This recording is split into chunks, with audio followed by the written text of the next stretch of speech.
Why we are here. We are looking for an extension to the flood, thus to antediluvian times and texts, Atlantis. This is for confirmation first, and subsequently greater discovery as to who they were and what they were.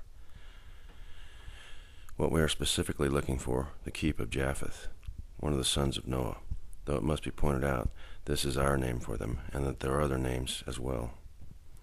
What led us to this spot? My researches in various lesser-known libraries for more obscure texts.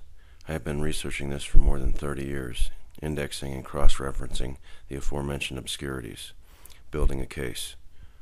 For most of those years, it was as the horizon, retreating as I advanced. Quit now. It has consumed your life, and you are no closer to finding it than you were at the beginning. Now the hours seem as minutes, the archer with only a few arrows remaining as the seconds run. It is the patient refrain that seems to be picking up speed, but it is not, just volume.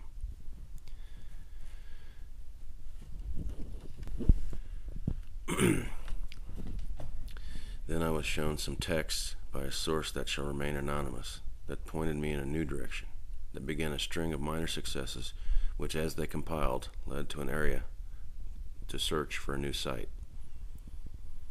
Location, the frontier between Iraq and Turkey.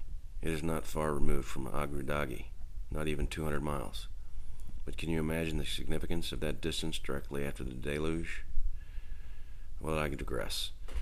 Suffice it to say that we are under the influence of the occupational authority.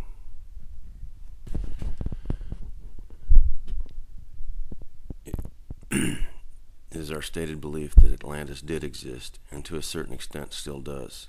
It was a drier earth, the water of the Atlantic only, and that gathered in an ellipsoid body at the center of which was the island of Atlantis, remembering that its size was comparable to Australia. On the shores of this ocean were 10 kingdoms, because in the last days of that empire, the old kingdom, or homeland, was polluted, and it was said it poisoned those that went there. Also at this time there were 2 moons in orbit around the earth. They were called the sisters. One was our moon, and the other a comet, and at this time it is very much too soon to speculate on the origins of Atlantis. Many of the books are of a very general nature: gardening, cooking, sewing, canning, brewing, venting, etc., but very little of the cultural issues. We've yet to find anything like a book of or on philosophy.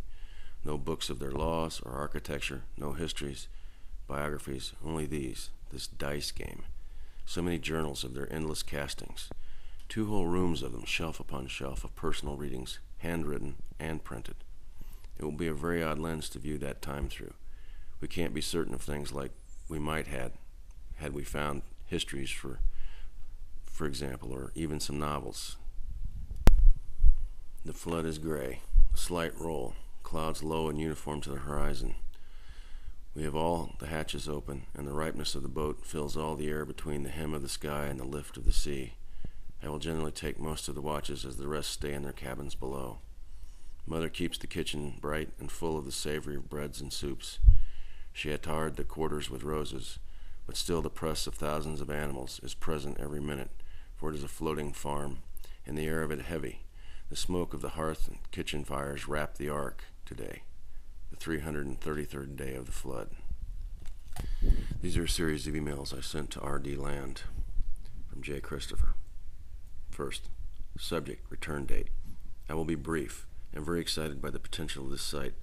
Have some very small artifacts I will bring with me.